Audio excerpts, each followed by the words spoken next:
Video में आगे बढ़ने से पहले हमारे चैनल ज्ञान गंगा को सब्सक्राइब करें और बेल आइकन को प्रेस करके ऑल पर सेट करना ना भूलें।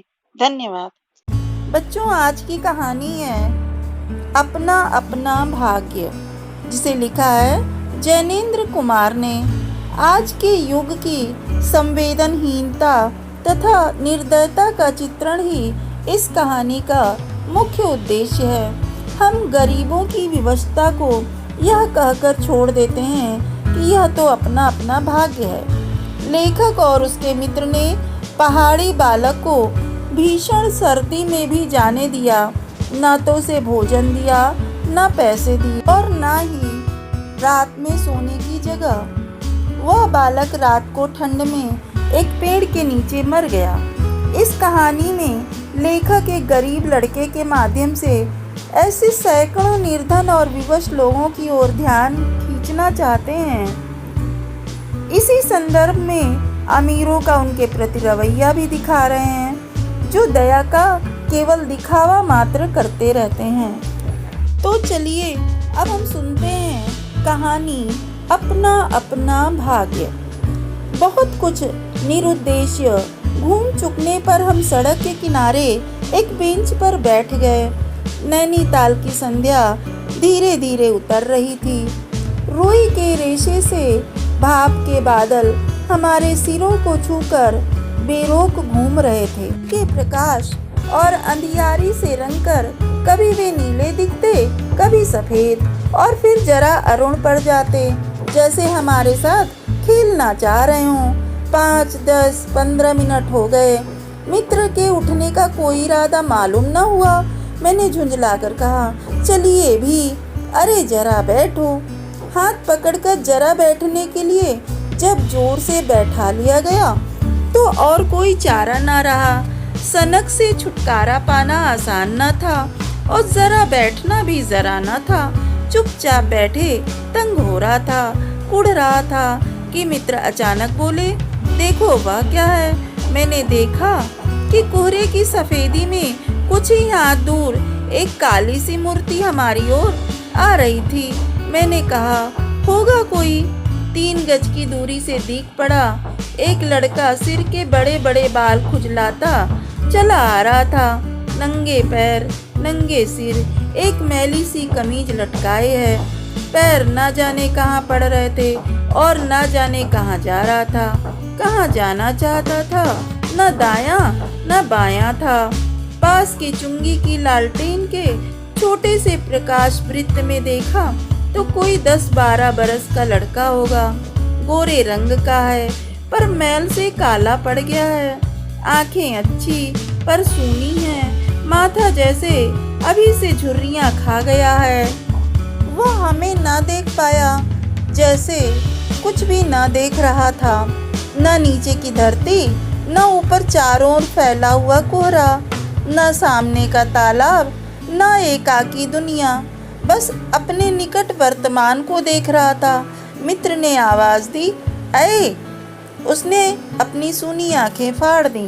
दुनिया सो गई, तू ही क्यों घूम रहा है? बालक मूक फिर भी बोलता हुआ सा चेहरा लेकर खड़ा रहा। कहाँ सोएगा?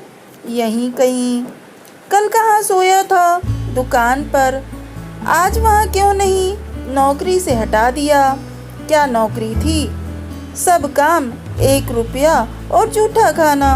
फिर नौकरी करेगा? हाँ। बाहर चलेगा? हाँ। आज क्या खाना खाया? कुछ नहीं। अब खाना मिलेगा? नहीं मिलेगा। यूं ही सो जाएगा? हाँ। कहाँ? यहीं कहीं। इन्हीं कपड़ों में। बालक फिर आंखों से बोलकर मुंह खड़ा रहा, मानो आंखें उसकी बोलती थी। यह भी कैसा मूर्ख प्रश्न है। माँ बाप है? हाँ। कहाँ? 15 कोस दूर गांव में। तू भाग आया? हाँ। क्यों? मेरे कई भाई बहन हैं, सो भाग आया। वहाँ काम नहीं, रोटी नहीं। बाप भूखा रहता था, माँ भी भूखी रहती थी, रोती थी, सो भाग आया। एक साथी और था, उसी गांव का था, मुझसे बड़ा। दोनों साथ आए। अब वह नहीं है। कहाँ गया? मर गया। बस जरा सी उम्र में ही इसकी मौत से पहचान हो गई। अचरज हुआ, मर गया? हाँ साहब ने मारा, मर गया। अच्छा हमारे साथ चल। वह साथ चल दिया। लौटकर हम वकील दोस्त के होटल पहुँचे। वकील साहब कमरे से उतर कर आए। कश्मीरी दुशाला लपेटे थे, मोजे चढ़े, पैरों में चप्पलें थी, स्वर में हल्की झुंझलाहट थी, कुछ लापरवाही भी थी। ओहो, फिर आप कहिए। आपको नौकर की जरूरत थी। देखिए यह लड़का है, कहाँ से लाए? इसे आप जानते हैं? जानता हूँ, यह बेईमान नहीं हो सकता। अजी ये पहाड़ी लड़के बड़े शैतान होते हैं। बच्चे बच्चे में अवगुण छिपे रहते हैं। आप भी क्या अजीब हैं, उठा लाए कहीं से। लो जी यह नौकर लो, मानिए तो यह लड़का अच्छा निकलेगा। आप भी जी, बस बहुत खूब। अरे गहरे को नौकर बना लिया जाए और अगले ही दिन वह ना जाने क्या क्या लेकर चंपत हो जाए। आप मानते ही नहीं, मैं क्या करूं? माने क्या खाक? आप भी जी, अच्छा मजाक कर लेते हैं। अच्छा अब हम सोने को जाते हैं। और वह 4 रुपया रोज के किराए वाले कमरे में सजी मसहरी पर सोने के लिए झटपट चले गए। बालक कुछ ठहरा, मैं असमंजस में था। तब वह प्रेत गति से एक ओर बढ़ा और कुहरे में मिल गया। हम भी होटल की ओर बढ़े। हवा तीखी थी, हमारे कोटों को पार कर बदन में तीर सी लगती थी। सिकुड़ते हुए मित्र ने कहा, भयानक शीत है उसके पास, बहुत कम कपड़े। यह संसार है यार। मैंने स्वार्थ की फिलॉसफी सुनाई। चलो पहले बिस्तर में गर्म हो लो, फिर किसी और की चिंता करना। उदास होकर मित्र ने कहा, स्वार्थ जो कहो, लाचारी कहो, निठुराई कहो या बेहयाई कहो। दूसरे दिन नैनीताल स्वर्ग के किसी काले गुलाम पशु के दुलार का वह बेटा, वह बालक निश्चित समय पर हमारे होटल डी पब में नहीं आया। हम अपनी नैनीताल की सैर खुशी खुशी खत्म कर चलने को हुए।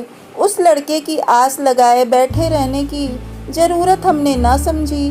मोटर में सवार होते ही यह समाचार मिला, पिछली रात एक पहाड़ी बालक सड़क के किनारे पेड़ के नीचे ठिठुर कर मर गया। मरने के लिए उसे वही जगह, वही 10 बरस की उम्र और वही काले चिथड़ों की कमीज मिली। आदमियों की दुनिया ने बस यही उपहार उसके पास छोड़ा था। पर बताने वालों ने बताया कि गरीब के मुंह पर, छाती, मुट्ठियों और पैरों पर बर्फ की हल्की सी चादर चिपक गई थी। मानो दुनिया की बेहयाई ढकने के लिए प्रकृति ने शव के लिए सफ़ेद और ठंडे कफन का प्रबंध कर दिया था।